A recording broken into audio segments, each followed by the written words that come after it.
Sa ating mga maiinit na balita ngayong tanghali, golf set na posibleng pag-aari ng dinukot na Korean businessman na si Ji Ik-ju na recover na mga otoridad sa isang punerarya sa Caloocan.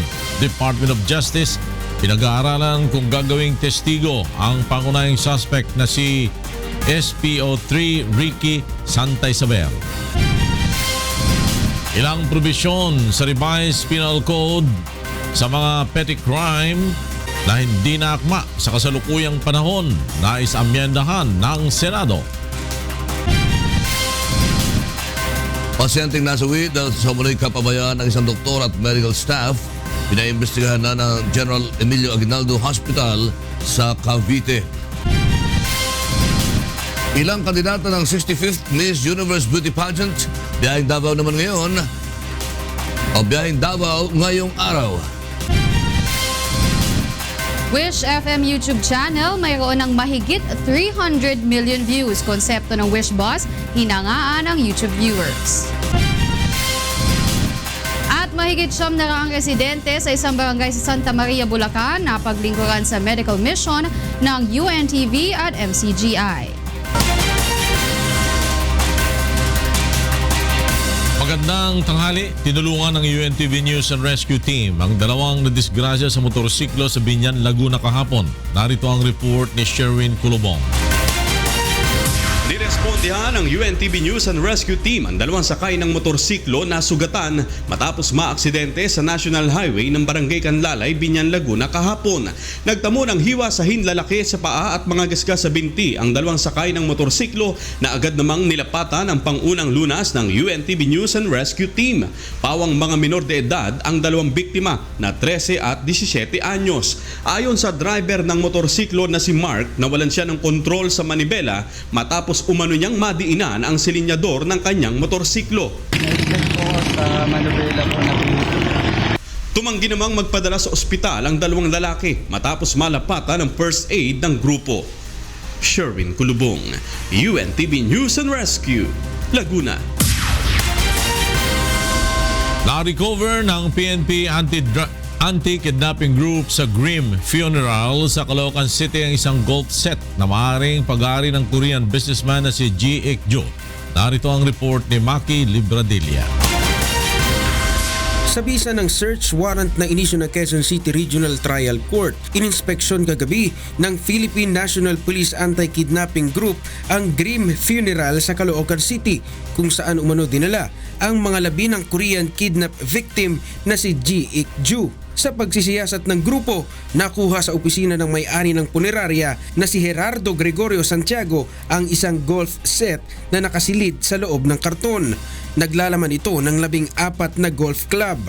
Ayon sa PNP AKG, posibleng pagmamayari ni Ji Ik-ju ang na-recover na gamit. Ang purpose po ng search warrant is for violation of RA 10591, the Comprehensive Firearm Law. At incidental po dun sa lawful search, na-recover po natin yung mga golf set na possibly na pag-aari ng biktima. Ayon kay Attorney Wagas, inihayag ng isa nilang witness na ang naturang golf set ay dinala kasama ng mga labi ni Ji Ik-ju sa Grim Funeral noong Oktubre. Kapag napatunayang kay Ji Ik-ju ang mga nakuhang gamit, magsisilbian niya itong matibay na ebidensya laban sa mga kidnappers. Based po dun sa ating mga possible witnesses, nagkaroon po dun sa pagkuha po dun sa biktima, kasama po itong mga golf set and other personal belongings po ng ating victim. Kaya po nasubukan po namin na maiduktong dun at mapalakas pa po yung ating kaso laban sa mga kidnappers. Ngayong araw ay iimbitahan ang asawa ng negosyanteng Koreano sa krame para kumpirmahin kung kay Ji Ik-ju nga ba ang na-recover na golf set. Maki Libradilla, UNTV News and Rescue, Caloocan. Samantala, pinahayag ng Department of Justice na maaaring gawing saksi ang pulis na si Ricky Santa Isabel sa mga taong dumukot at pumatay sa Korean National. May report si Leslie Longbowen. ng Department of Justice o DOJ na isailalim sa Witness Protection Program ng pamahalaan si SPO3 Ricky Santa Isabel. Si Santa Isabel ay isa sa mga itinuturong sangkot sa pagdukot sa Korean national na si Ji Ik-ju sa tahanan nito sa Angeles, Pampanga noong Oktubre 2016. Sa kasalukuyan ay nasa ilalim ng protective custody ng National Bureau of Investigation o NBI si Santa Isabel. Ayon kay Justice Secretary Vitaliano Aguirre II, posibleng maging witness sa kaso ang pulis. Posible kasi siya nakakalam ng lahat eh. Salita na pero hindi pa na-reduce sa written statement. Dagdag pa ni Aguirre, marami pang high-ranking PNP officials ang posibleng sangkot sa kidnapping incident. Bukod pa ang mga ito sa siyam na una ng kinasuhan ng kidnapping at serious illegal detention sa DOJ. 3 sa mga ito ay mga pulis na aktibo sa serbisyo. Sa mga nakapaligid ka dyan pa ito na mga maaaring possible kasama. Matataas na eh. Ang mahit na ng mga. Sa kasalukuyan ay patuloy pa ang investigasyon ng NBI sa insidente. Kahapon, ininspeksyon ng NBI Task Force Against Illegal Drugs ang isang crematorium sa Laloma, Quezon City kung saan hinihinalang cremate ang labi ng biktimang si Ji Ik-ju. Leslie Longbowen, UNTV News and Rescue, Philippines. At sa kaugnay na balita, nasa restrictive custody na ng Philippine National Police at 2 pang pulis na unay dawit sa pagdukot sa Korean businessman na si Ji Ik-ju. Narito ang report ni Leia Ilagan. Hindi lusot sa kaso ang team leader ni SPO3 Ricky Santa Isabel na si Police Superintendent Rafael Dumlao kahit sinasabi nitong nasa China siya nang dukutin ang negosyanteng Koreano na si Ji Ik-ju sa Angeles, Pampanga noong October 2016. Ayon kay AIDG Director Police Senior Superintendent Albert Ferro, bukod sa impormasyong si Dumlao ang nagrekomenda sa AIDG, siya rin umano ang nag-utos kay Santa Isabel na magtungo sa Angeles upang maghanap ng uupahang bahay na gagawing safe house ng mga tauhan ng AIDG kapag may operasyon. Kailangan din ani ang investigahan ang lumalabas na balita na si Dumlao din ang nag-utos sa 2 pang tauhan ng AIDG upang tulungan si Santa Isabel sa isinasagawang operasyon sa Angeles. Kaya naman, sa kasalukuyan ay nasa restrictive custody na rin ng AIDG si Dumlao para sa isinasagawa nilang investigasyon. He voluntarily be in restrictive custody status para he will be available any time of the day na kailangan natin siyang kausapin at siya ay nandito kasi yung administrative lapses or negligence ay kailangan din natin i-determine. Kinumpirma din ni Ferro na nagbigay na ng affidavit sa anti-kidnapping group ang 2 pulis na sina SPO4 Roy Villegas at PO2 Christopher Baldomino na dadawit din sa kaso kasama ni Santa Isabel. We do not condone any wrongdoings of our personnel, and if we have substantial and enough evidence to indict, we will pursue the service of justice para doon sa mga taong involved. Kaugnay nito, tiniyak naman ni Ferro na buo ang kooperasyon nila sa investigasyon ng Anti-Kidnapping Group at National Bureau of Investigation upang malinawan at malutas ang kaso ng pagdukot at pagpatay kay Joe. Base sa mga investigasyon, sinabi ni AIDG Director Police Senior Superintendent Albert Ferro na nagamit ang Anti-Illegal Drugs Group sa modus operandi ni SPO3 Ricky Santa Isabel at ng mga kasabwat nito. Leia Ilagan, UNTV News and Rescue, Camp Crame. Ipinahayag naman ng PNP AIDG na mababa ang bilang ng mga nadarakip na drug personality tuwing papalapit ang eleksyon dahil sa proteksyon ng mga narco-politicians. Narito ang report ni Grace Casin. Malaki ang itinaas ng bilang ng mga ilegal na drogang nakumpiska ng PNP Anti-Illegal Drugs Group sa unang 6 na buwan ng Duterte administration. Kung ikukumpara mula 2012 nitong 2016, umabot sa 4.7 billion pesos ang kabuang halaga ng mga nasabat na ilegal na droga ng PNP AIDG. Kasama rito ang pagkakahuli sa 100 high-value target gaya ni na Kerwin Espinosa at mga foreign nationals na sangkot din sa droga. Maging ang 10 shabu laboratory na natunton ng mga otoridad. For the past 5 years, this is the highest seizure of illegal drugs with a cash value of 4.78 billion pesos. Ayon kay PNP AIDG Director Police Senior Superintendent Albert Ferro, natuklasan nilang noong mga nagdaang taon nagiging mababa ang bilang ng mga nahuhuling drug personality tuwing papalapit na ang halalan. Ito ay dahil umano sa mga politikong protektor ng mga droga base na rin sa drug list na hawak ng Pangulo. It is not only possible, it is very evident because most of the high-value targets are politicians. Naniniwala ang PNP AIDG na malaki ang naging papel ng kasalukuyang administrasyon sa pakikipaglaban nito kontra droga. Sa tingin ko, continuing po yan. Sa palagay ko, talaga po ang kung wala po yung Pangulo natin, we could have been in the worst narco state now.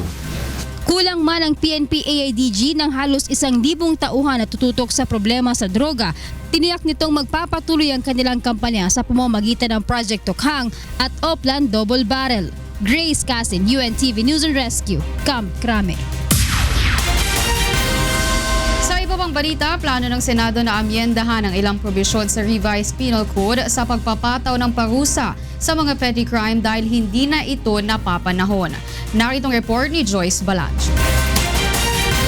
Mahigit 50,000 preso ang maaaring makinabang sa isinusulong ngayon sa Senado na pag-aamyenda sa the Revised Penal Code, partikular sa pagpapanagot sa mga maliliit na krimen o petty crimes. Sa pagdinig ng Senate Committee on Constitutional Amendments at Justice and Human Rights, nais nilang maglagay ng adjustment sa halaga ng property na maaaring patawan ng pagkakakulong. Paliwanag ni Senate President Pro Tempore Franklin Drilon, 1930 pa nang maisabatas ang Revised Penal Code at hindi na naaayon ang ilang probisyon nito sa kasulukuyang panahon. The 250 pesos in 1930 is still the 200 pesos to 250 pesos today. That will expose you to a penalty of say 6 years. We will now find out by how much we will raise the 250 so that it is commensurate to the penalty that is imposed, and we can multiply the 250 say by 200 times. Paliwanag ng senador, ang pinakamahihirap nating mga kababayan ang makikinabang sa pag-aamyenda ng batas. Magiging daan rin anya ito para maging makatarungan ang hustisyang ipapataw sa lahat. Sinugundahan naman ni Senator Laila de Lima ang naturang panukala, maging ang mga taga-Department of Justice at Office of the Ombudsman na naroroon sa pagdinig. Ayon kay Senator Franklin Drilon, inihahanda na nila ang committee report ukol dito na nilalayon nilang maihain na sa plenaryo bago matapos ang buwan. Umaasa rin ang senador na maipapasa ito bago mag-adjourn ng sesyon sa Hunyo. Joyce Balancho, UNTV News and Rescue, Senate of the Philippines. Iniimbestigahan na ng General Emilio Aguinaldo Hospital sa Cavite ang umano'y hindi kaagad pag-asikaso ng isang doktor sa kanyang pasyente kaya ito namatay. Narito ang report ni Leslie Longbowen. Labis ang pagdadalamhati ng mga kaanak ni Mang Jose Custodio, 66 anyos, nang bawian ito ng buhay sa ospital dahil sa umano'y hindi agad pag-aasikaso rito ng nakatalagang doktor. Kwento ng anak ni Mang Jose, papunta sila ng Batangas ng kanyang ama noong nakaraang Biyernes nang bigla itong mahirapang huminga. Alas 11:30 nang isinugod nila ito sa emergency room ng General Emilio Aguinaldo Hospital sa 13 Martires City, Cavite. Ngunit kinuhaan lamang ito ng blood pressure at wala ng iba pang ginawa. Ayon kay Joseph, ilang beses siyang lumapit sa naka-duty na doktor upang makiusap na tingnan ang kalagayan ng kanyang ama. Binalikan ko po si Doc Morada, si Dr. Jerome Morada. Ang sabi ko po sa kanya, Doc, parang awa mo na, tulungan mo kami. Kasi yung tatay ko, alam ko po namin emergency yon. Ang sabi niya po sa amin, ikaw alam mo, kanina ka pa, ang kulit-kulit mo. Kung nagmamadali ka, ilipat mo. O kaya, kung gusto mo, iuwi mo. Kaya gayon na lamang ang paghihinanakit ng pamilya ni Mang Jose nang bawian ito ng buhay makalipas ang halos 2 oras. Ayon kay Joseph, naisalba pa sana ang kanyang ama kung inasikaso lamang agad ng doktor. Tiniyak naman ng pamunuan ng ospital na ginawan na ng kaukulang aksyon ang naturang kaso. Aalamin nito kung nagkaroon ng pagkukulang hindi lamang ang doktor kundi ang iba pang medical staff. Prevent and further damage, I immediately suspended the doctor. Sir, I immediately formed an investigating committee of the hospital para makita ko yung degree of liability.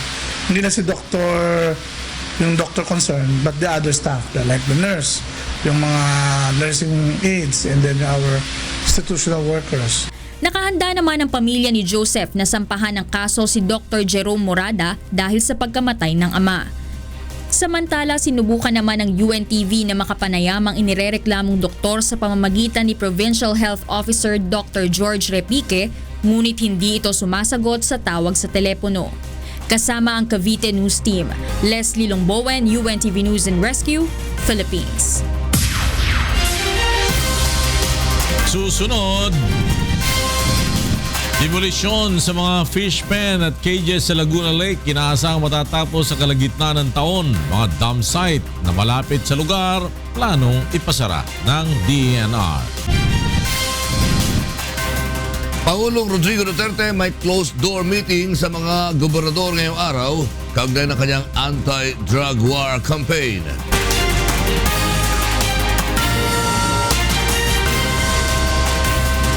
Tiniyak ni Pangulong Rodrigo Duterte sa kanyang talumpati sa Cabanatuan City na hindi siya magdedeklara ng martial law. Pero nilinaw din ng Pangulo na kung malalagay sa peligro ang bansa, hindi siya magdadalawang isip na pairalin ang batas militar. Narito ang report ni Mirasol Abogadir.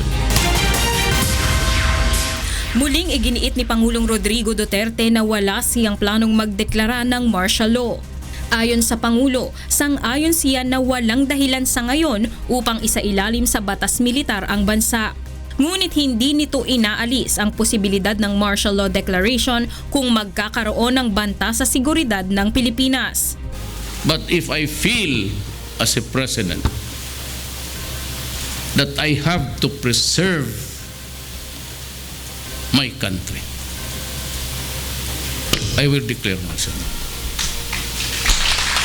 But I will just fill you in as the days to come.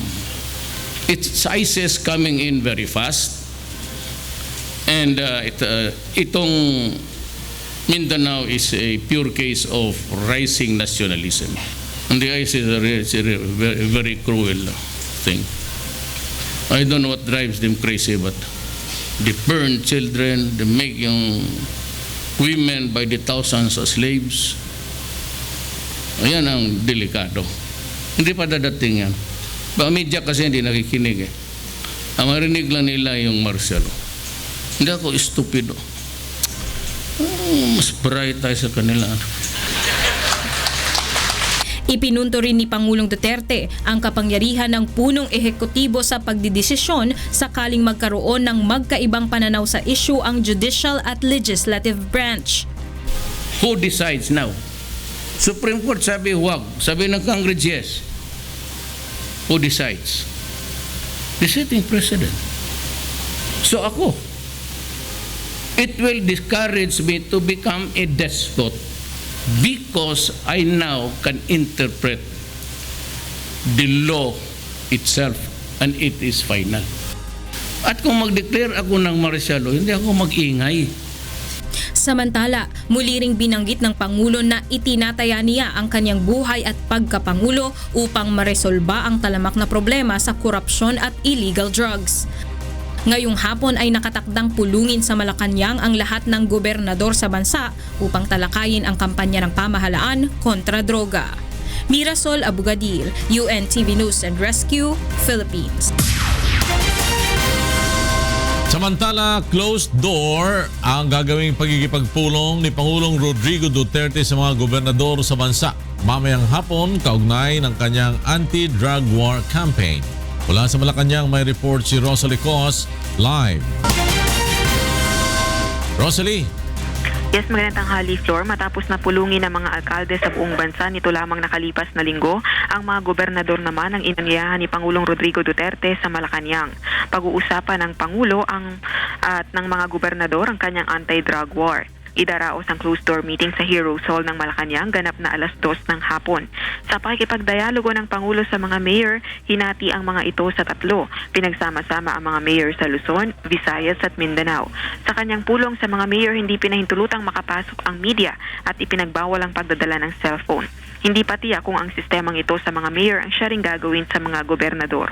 Una nang ipinahayag ni Pangulong Duterte na nais niyang kausapin ng mga governor upang makatulong niya sa pagmomonitor, pagbabantay at pagbibigay babala sa mga barangay captain na sangkot sa operasyon ng iligal na droga sa bansa. Samantala, mamayang 3:30 naman ng hapon ay pangungunahan ni Pangulong Duterte ang panunumpa ng mga opisyal ng Philippine National Police. May courtesy call din ng Bangsa Duterte Movement at ang National Youth Commission sa pangunguna ni Chairperson Aisa Sigera mamayang hapon din dito sa Malacanang.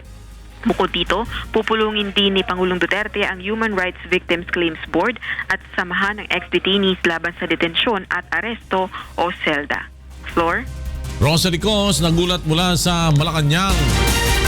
Natuon ang dinner meeting ni Pangulong Rodrigo Duterte nitong Martes sa mga malalaking negosyante kung paano lalo pang mapapalago ang ekonomiya ng bansa. Nagbabalik si Rosalie Cos. Isang dinner meeting sa pagitan ni Pangulong Rodrigo Duterte at malalaking negosyante sa bansa ang isinagawa sa Malacanang Martes ng gabi. Tumagal ang pagpupulong ng 3 oras at kabilang sa napag-usapan ang issue ng paglikha sa mas maraming trabaho sa bansa, contractualization, federalism, graft at tax reform. The President reiterated that he was all for job creation to uplift the people's well-being. The 1-hour meeting was extended to 3, and in the words of PA Joey Concepcion, everybody walked out extremely happy. Ayon pa kay Presidential Spokesperson Abella, nagpahayag din ng suporta ang mga negosyante sa programa ng Pangulo na pamumuhunan sa Mindanao, partikular na sa mga lugar na matagal nang hindi umuunlad dahil sa mga kaguluhan. So basically, they were being brought on board to help address the issue of how to create a more inclusive economy, especially addressing work and investments in areas of conflict. Ilan sa mga business tycoon na dumalo sa pagpupulong ay sina Hansi, Jaime Agosto Sobelde Ayala, Manny Pangilinan, Enrique Razon, Tomas Alcantara at iba pa. Nasa pagpupulong din sina dating Pangulo at ngayon Pampanga Representative Gloria Macapagal Arroyo, Finance Secretary Sonny Dominguez at Presidential Advisor for Entrepreneurship Joey Concepcion. Rosalie Cos, UNTV News and Rescue, Malacanang. Inaprubahan na ng House Committee on Transportation ang Traffic Crisis Bill na inaasahang makatutulong sa paglutas ng problema sa trapiko sa bansa. Narito ang report ni Nel Maribojo. Matapos ang 12 pagdinig ng House Committee on Transportation, umusad na sa komite ng Lower House ang panukala na special powers ng Administrasyon Duterte upang maresolba ang problema sa trapiko. Sa ilalim ng Substitute Traffic Crisis Bill, itatalaga ang kalihim ng Department of Transportation bilang de officio traffic chief sa loob ng 3 taon kapag ito ay tuluyang naisabatas. May kapangyarihan ng traffic chief na mga siwa at kontrolin ng iba't ibang ahensya tulad ng Metropolitan Development Authority, Cebu Coordinating Council, PNP Highway Patrol Group, Land Transportation Office, Land Transportation and Franchise Regulatory Board, Road Board at iba pang ahensya na magkakaroon ng papel sa Land Transportation Regulation. Dapat magpasalamat ang Department of Transportation sa committee because we have identified DOTR as the traffic chief. Unlike the Senate version, may creation of the Office of the Traffic Crisis Manager. Bilang alter ego ni Pangulong Duterte, ang traffic chief ay may kapangyarihan ding mga siwa sa mga local government unit sa metropolitan area, kaugnay ng pagpapatupad ng naturang batas. Ilan sa magiging kapangyarihan ng traffic chief ay ang pagbubuo at pagmomonitor ng mga polisiya o programa para ma-rationalize ang kasalukuyang public transport operations. pagpapatupad at pangangasiwa sa lahat ng traffic enforcement operations at pagtutugma ng mga umiiral na batas sa kalsada tulad ng pagkakaroon ng isang ticketing system para sa lumalabag sa batas trapiko at Unified Road Use Plan. Inaatasan din ng batas ang traffic chief at mga matataas na opisyal ng DOTR at MMDA tulad ng undersecretaries, assistant secretaries at mga direktor na sumakay sa mga pampublikong sasakyan isang beses isang linggo upang mamonitor ang sitwasyon ng trapiko. Ayon kay Marikina City Congressman at dating MMDA Chairman Bayani Fernando, dapat tumutok ang MMDA sa paghuli sa mga lumalabag sa mga mahalagang probisyon ng batas trapiko. Forget about this smoke belching, is the job of some other agency. Your enforcer should be focused on managing the traffic.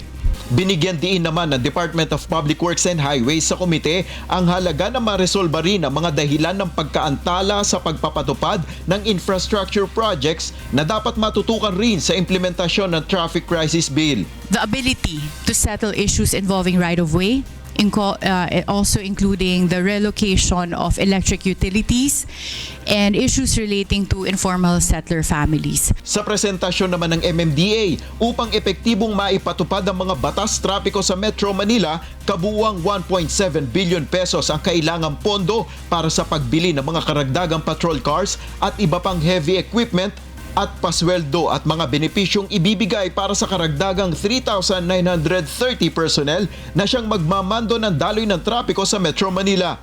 Nai-refer na sa House Appropriations Committee ang naturang panukala at inaasahang agad itong matatalakay sa plenaryo. Nel Maribuho, UNTV News and Rescue, House of Representatives.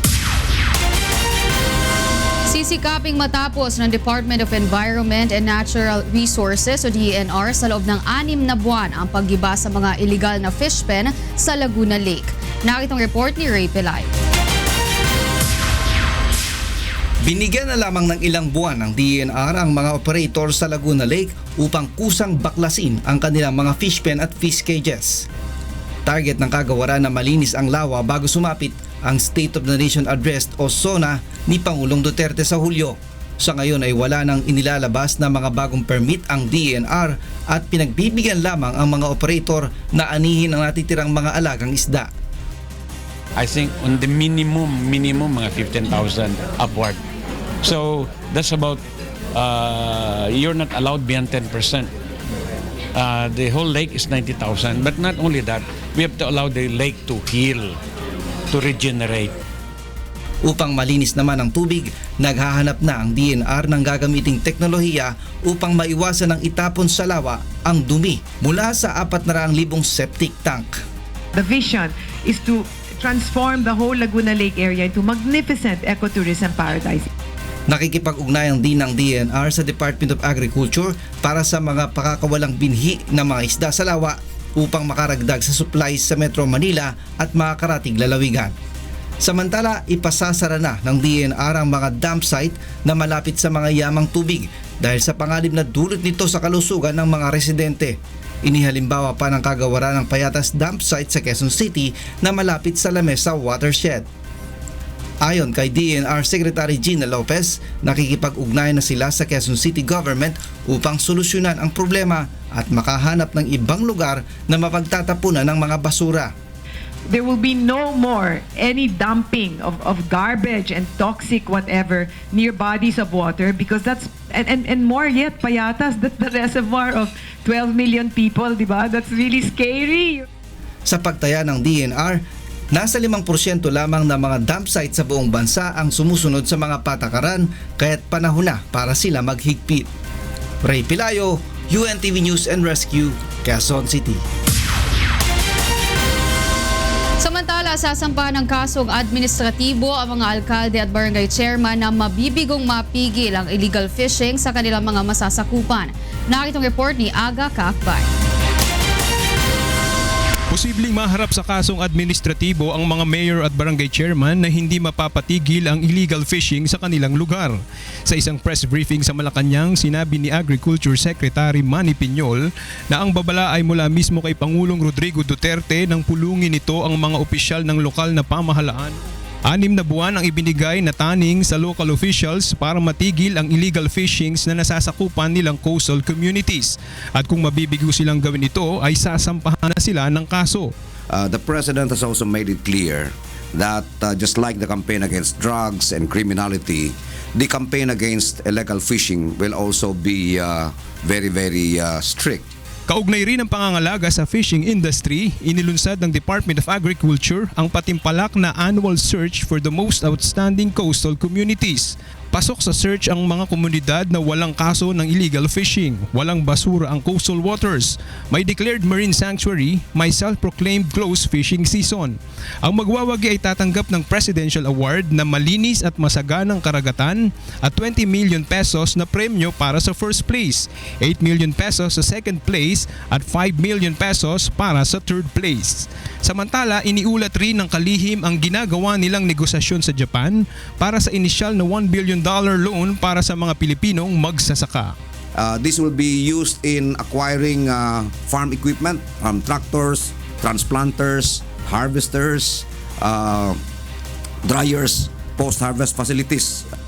Nagpapatuloy naman ang pamahalaan sa paggawa ng mga programang makatutulong sa pagresolba sa mga problemang pang-agrikultura. Aga Kaakbay, UNTV News and Rescue, Malacanang. Tumanggap ng livelihood projects mula kay Senator Cynthia Villar ang mga residente ng Baseco Compound ngayong araw. Mula sa Tondo, Manila, may report si Ray Pelayo, live. Ray! Takay dagdag na mapagkakakitaan ang inilunsad ngayon dito sa may Baseco Compound sa may Maynila para sa mga residente. Sa pamamagitan ng coconut at water lily weaving ay inaasahang matutulungan ng mga residente ng Baseco sa kanilang mga panggastos sa araw-araw. Ayon dun sa nakausap natin kanina na beneficiary, kumikita sila ng hanggang 1,200 kada isa sa kanila dahil sa paghahabi. Ginagawa itong basket o kaya naman ay table mat. Ito ay proyekto ni Senator Cynthia Villar. Kasabay ng programa ang pamamahagi naman ng nasa 500 toilet bowl na naglalayong naman na maiwasan ang pagtatapon ng dumi ng tao kung saan-saan lamang dito sa area. Ayon sa DOH, isa sa pinanggagalingan ng sakit ang hindi pagkakaroon ng tamang hygiene o disposal ng dumi, kaya't nagsasagawa sila ng ganitong mga proyekto.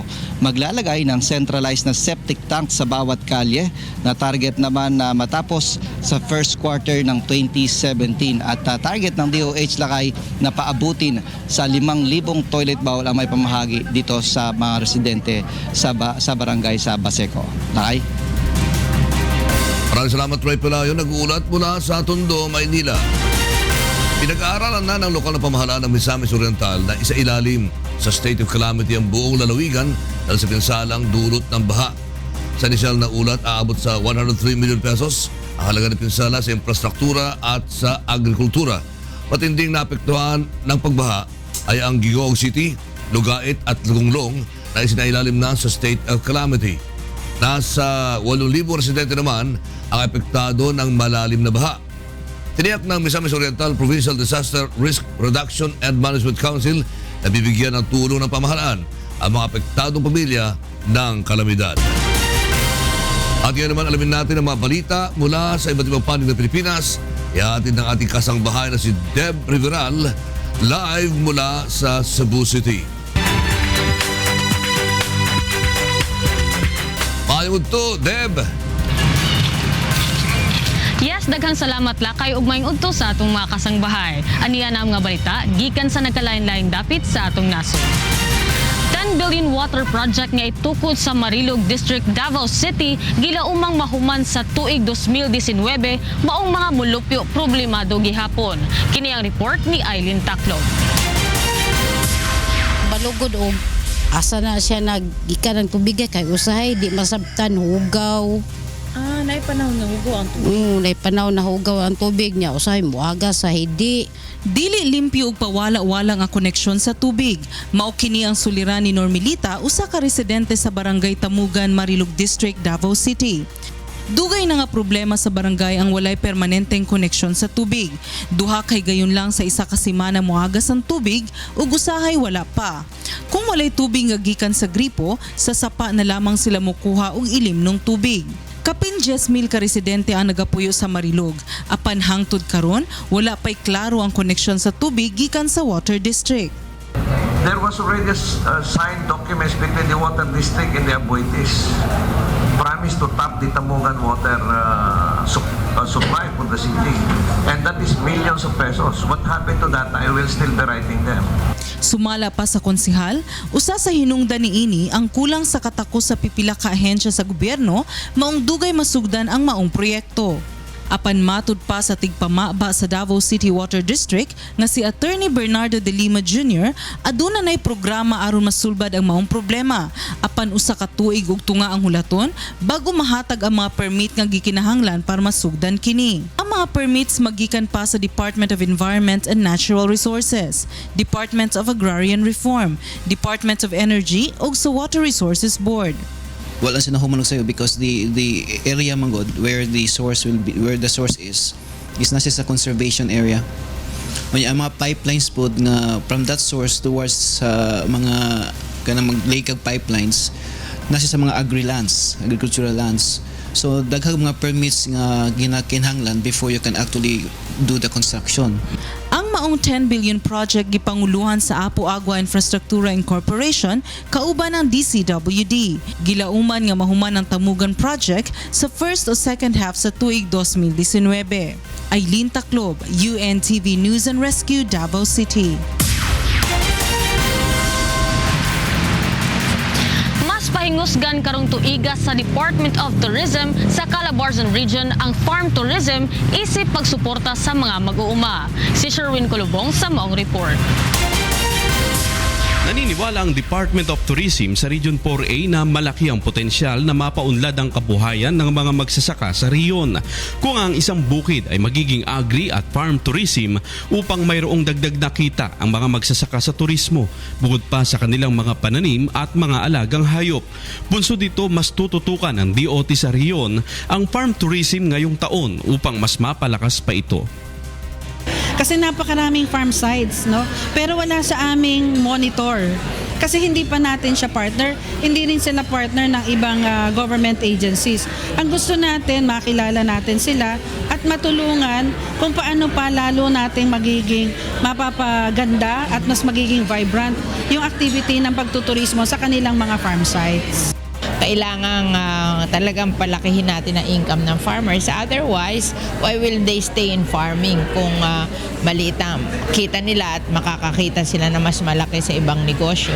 So, kaya ngayon, gumagawa tayo ng mga models na lalaki ang income ng farmer, like converting their farm into a tourist farm para meron pa silang income sa tourism. Hinihikayat ng DOT ang mga farm owner na makipag-ugnayan sa kanila upang mabigyan nila ng guidelines para sa kanilang accreditation. Bukod sa farm tourism, tututukan din ng DOT sa Calabarzon ang adventure, diving sites, ecotourism at culinary tourism kung saan tampok ang mga paboritong pagkain ng mga bayani tulad ni Gato sa Rizal. Sherwin Kulubong, UNTV News and Rescue, Mayhay, Laguna.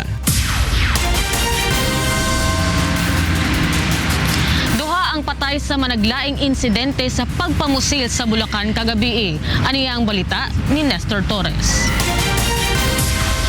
Patay ang isang lalaki matapos pagbabarilin ng mga hindi pa nakikilalang suspect sa Barangay Banga, First Plaridel, Bulacan. Pasado 10:00 kagabi, nagtamo ng tama ng bala sa dibdib at sa ulo ang biktima na si Marcy Onya, 24 anyos, residente ng Barangay Dampol First, Pulilan, Bulacan.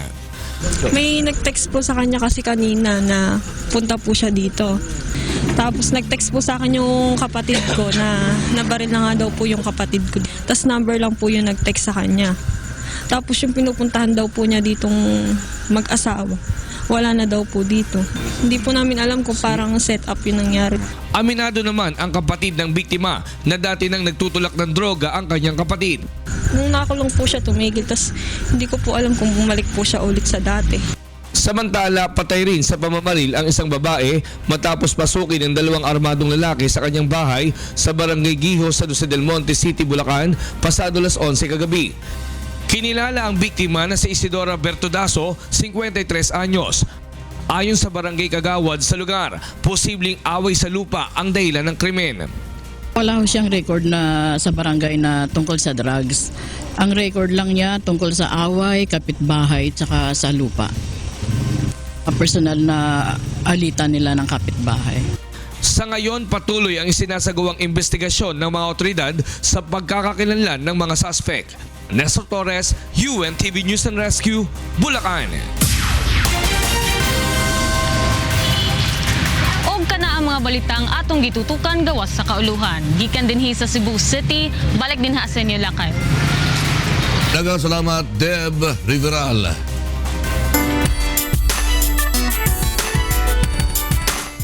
Nadagdagan pa ang bilang ng mga Miss Universe candidates na magtutungo ngayong araw sa Davao City. At mula sa Davao City, may report si Victor Cosare live.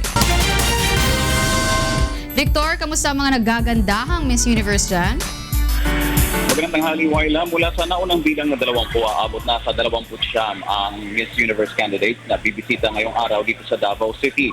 Kasama sa mga kandidatang bibisita sa syudad ay sina Miss Argentina, Miss Austria, Miss Belgium, Miss Bulgaria, Miss China, Miss Czech Republic, Miss Ecuador, Miss Guyana, Miss Honduras, Miss Hungary, Miss India, Miss Indonesia, Miss Kazakhstan, Miss Mexico, Miss Myanmar, Miss Namibia, or Miss Nigeria, Miss Paraguay, Miss Russia, Miss Singapore, Miss Sierra Leone, Miss Slovak Republic, Miss Switzerland, Miss Tanzania, Miss Turkey, Miss Ukraine, Miss USA, Miss Venezuela, at ang pambato ng Pilipinas na si Maxine Medina. 2 batch ang dating ng mga kandidata dito sa Davao City International Airport. Imbes alas 9 ng umaga, 1:00 na ang dating ng unang batch ng mga kandidata at 1:30 p.m. naman ang arrival ng second batch. Sasalubong sa kanila ang ilang lokal na opisyal ng Davao City at si Miss Hanelet Avancenia. Mula sa Davao Airport, didiretso na sa Eden Nature's Park ang mga ito para sa kanilang photo shoot. Ayon kay Davao City Councilor Ryan Alejandre, na isa rin sa mga nangangasiwa sa pagbisita ng mga kandidata dahil sa masamang lagay ng panahon, kinansila na ang ilang activities ng Miss Universe candidates sa Eden Nature's Park gaya ng pagsubok sa zipline. Posible namang matuloy pa rin ang pagsayaw ng mga kandidata kasama ang mga lumad tribes sa lungsod. Mamayang hapon naman gaganapin ang Mindanao Tapestry Fashion Show kung saan isusuot ng mga kandidata ang mga damit na yari sa mga materyales na hinabi dito sa Mindanao. Sa ngayon patuloy na nagpapatupad ng mahigpit na seguridad dito sa Davao International Airport para sa pagdating ng mga kandidata. At ayon naman kay Tourism Undersecretary Kat De Castro, 30 sana talaga ang inaasahan nilang kandidata na dadating ngayong araw dito sa Davao City, subalit hindi matutuloy na si Miss Poland. Wyla? Maraming salamat sa Victor Cosare live mula sa Davao City. Samantala, gagamitin ng ilang kandidata ng Miss Universe pageant ang sinasabing pinakamahal na yate sa Pilipinas sa kanilang pagbisita sa Nasugbu, Batangas. At mula sa Pasay City, may report si Aiko Miguel live. Magandang tanghali sa iyo, Aiko. Magandang tanghali, Wyla. 15 kandidata ng Miss Universe 2016 ang kasama ni Miss Universe 2015 Pia Alonso Worshback ang bumisita kaninang umaga dito sa headquarters ng Philippine Navy. Kasabay ng kanilang pagbisita, nagsimulang pumasok sa yate ang mga kandidata ng Miss Universe 2016 pasado alas 10 na ng umaga imbes na 7:45 kung saan nakamor o nakadaong ang yate. Lulan sa isa sa itinuturing na pinakamahal na yate sa Pilipinas na MY Happy Life ang mga kandidata papunta sa Nasugbu, Batangas kung saan gaganapin ang kanilang photoshoot. Pinangunahan ni Navy Chief Vice Admiral Ronald Joseph Mercado ang welcome at military ceremony kasama ang Navy officers, enlisted personnel at civilian employees ng Philippine Navy. Naunang naglakad sa red carpet si Miss Universe 2015 Pia Alonso Worshback kasama si Governor Chavit Singson. Sinundan naman ito ni Miss Bahamas, Miss Belize, Miss Costa Rica, Miss Bolivia, Miss Croatia, Miss Dominican Republic, Miss Curaçao, Miss Georgia, Miss Germany, Miss Iceland, Miss Jamaica, Miss Panama, Miss Portugal, Miss Romania at ni Miss Sri Lanka. Tiniyak naman ng Philippine Navy ang seguridad ng bawat kandidata sa pamamagitan ng pagtatalaga ng kanilang elite unit, ang Naval Special Operations Group, upang magsilbing escort ng mga ito lalo na sa pagbiyahe patungong Nasugbu, Batangas. Ayon naman kay Captain Lued de Cuna, ang Director ng Naval Public Affairs Office, ito ang kauna-unahang pagkakataon na bumisita ang Miss Universe candidates sa Philippine Navy Headquarters.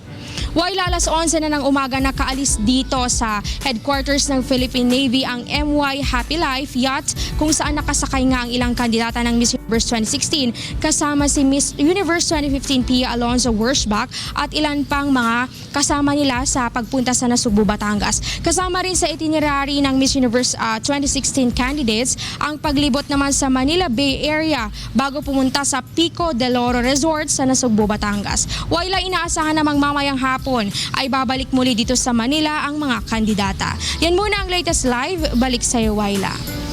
Maraming salamat sa iyo, Aiko Miguel, live mula sa Pasay City. Susunod.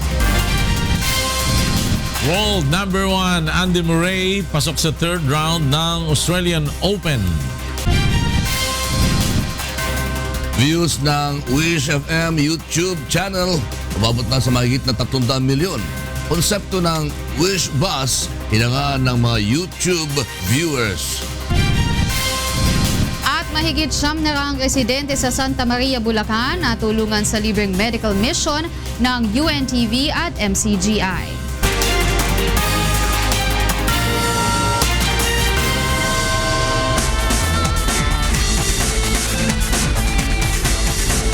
Kahit saang anggulo tingnan, talagang world number 1 si Andy Murray sa pagpapadapa sa Russian teenager na si Andrei Rublev 6-3, 6-0 at 6-2 sa Australian Open sa Melbourne kahapon. Dahil sa panalo, umusad si Murray sa third round ng Grand Slam tournament. Susunod na makakasagupa ni Murray ang American na si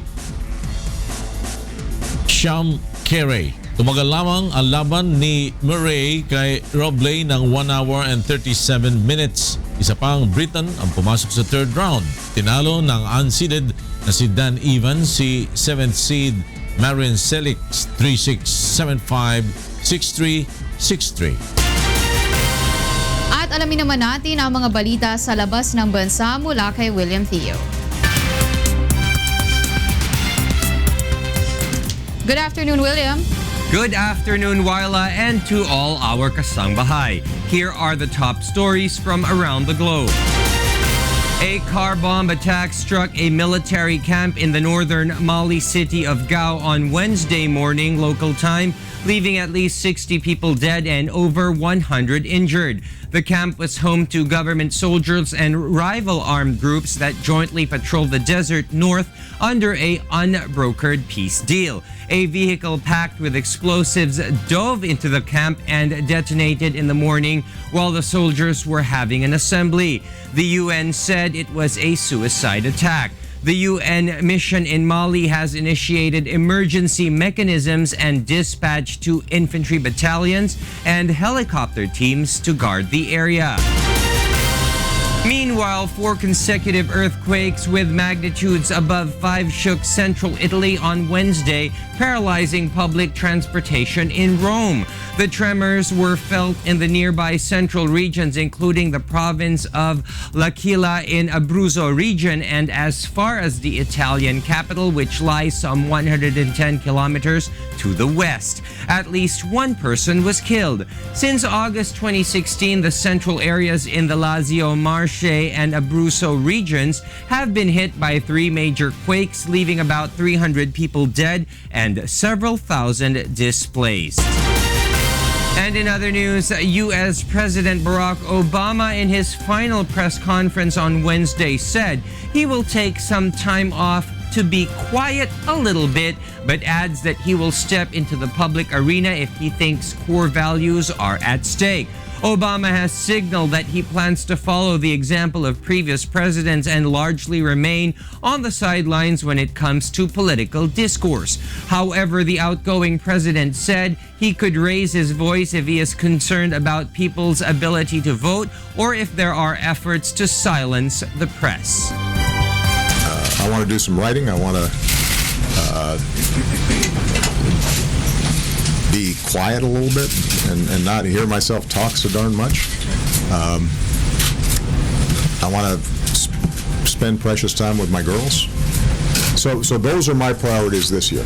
But as I said before, I'm still a citizen. And those are the stories making headlines around the globe. Back to you, Waila. Thank you, William Theo.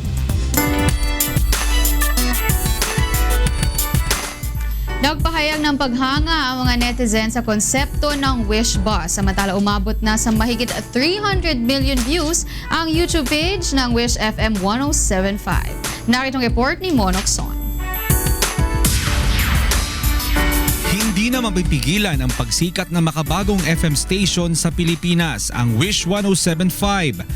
Base sa year-end report ng YouTube nito lamang nakaraang taon, umabot sa mahigit 400,000 ang subscribers ng YouTube page ng Wish FM. At ngayon ay umangat na ito sa mahigit 700,000 ngayong buwan. At ngayon lamang buwan ng Enero ay umabot na sa mahigit 300 million views ang YouTube page ng Wish FM. Ang YouTube page ng Wish 107.5 ang nangungunang FM YouTube page sa Pilipinas. Isa sa mga nagpadami ng subscribers at views sa YouTube page ng Wish FM ay ang mga exclusive video performances ng mga OPM artists sakay ng Wish Bus. Kabilang dito ang Secret Love Song at Against All Odds cover ni Morissette.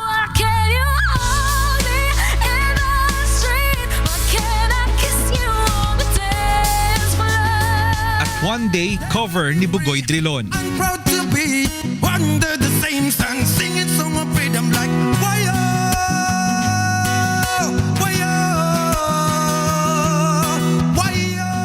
At mas lalo pang napansin ang YouTube page ng Wish FM dahil sa mga YouTube reaction videos na nag-trending din sa social media. Dito sa Wish Bus, nagsimula ang lahat ng mga reaction videos, trending videos at mga exclusive performances ng mga OPM at international artists. Ito rin ang hinangaan ng mga YouTube reactors dahil sa kakaibang konsepto ng mga artists na kumakanta sa kaya ng Wish Bus.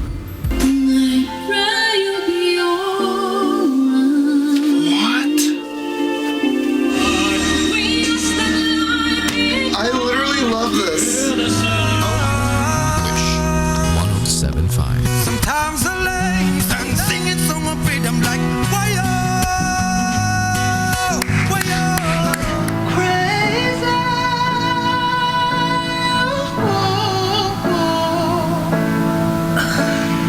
Told me not.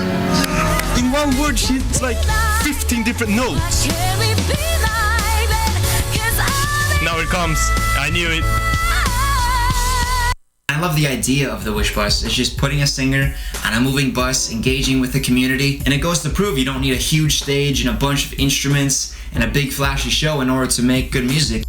And the concept also is great in a bus. In a bus, yes. We're not talking about the YouTube channel here, but the whole Wish FM radio in a bus. Yeah. That's awesome. That's just awesome. Exactly. Yeah. And there are 3 reasons why I love Wish 107.5. Number 1 is the unbelievable talent that we get to see across the channel. Number 2 is the exceptional sound quality that we get to feel right into our heart and soul. And number 3, it's an incredible platform for artists to showcase their talent across the world. Wish posts some of the best quality covers and live performances that I ever see like anywhere on YouTube. And if it wasn't for Wish, I wouldn't know who most of my favorite music artists are. The next big diva Morissette Amon naman ang itinanghal na winner sa Wish Reactors Choice Award sa ginanap na Second Wish Awards. Mismo mga YouTube reactor ang naging hurado sa naturang kategorya. Nakuha rin ni Morissette ang Wish-clusive Viral Video of the Year. Ang Wish Bus ay konsepto ni Mr. Public Service Kuya Daniel Razon. Mon Hokson, UNTV News and Rescue, Quezon City.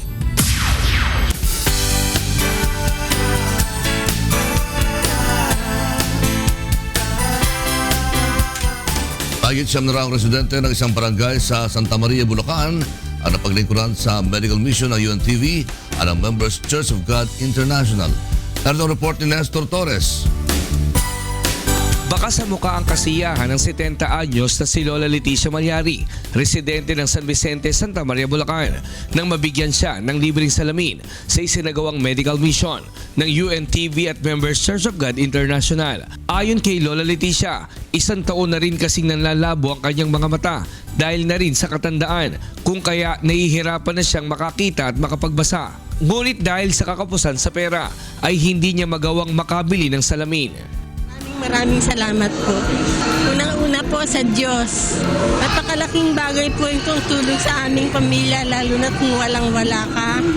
Napakalaking tulong po, kaya abot-abot ang pasasalamat ko. Hindi dahil sa inyo, hindi ako makakaroon ng salamin na pampalinaw ng mata.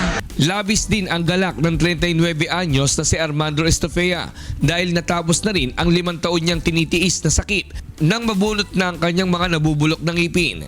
Ngayon ko lang po napabunot dahil po sa kawalan po ng financial, malaking tulong po sa amin, medical mission na po to. Hindi lang po sa akin, kundi sa aking mga kabarya rin na hindi po makapunta ng ospital. Ilan lamang sila Lola Leticia at Mang Armando sa mahigit 700 residente sa barangay na napaglingkuran sa libreng medical, optical, dental at iba pang libreng serbisyo. Lubos naman ang pasasalamat ng kapitan ng barangay dahil sa pagtugon ng grupo sa kanilang hiling na medical mission. Napakalaking bagay po na napagbigyan nyo ang aming kahilingan na kayo ay patuloy na nakagabay sa mga mamamayang Pilipino na walang sawang pagtulong sa inyong ginaganap na mga medical mission para sa kapakanan ng ating mga mamamayan. Ito po ay hindi namin malilimutan na kayo ay tumulong ng napakalaki dito sa aming barangay. Maraming salamat po sa Diyos at sa pangunguna ni Brother Eli at ni Brother Daniel na natugunan ang aming pangangailangan. Nestor Torres para sa Serbisyong Kasangbahay. At yan ang mga balitang aming tinutukan at inaksyonan. Dahil sa aming pagbabalita, una ang pagkalinga sa kapwa. UNTVC News, may balita sa mang panig ng daigdig. Magandang tanghali.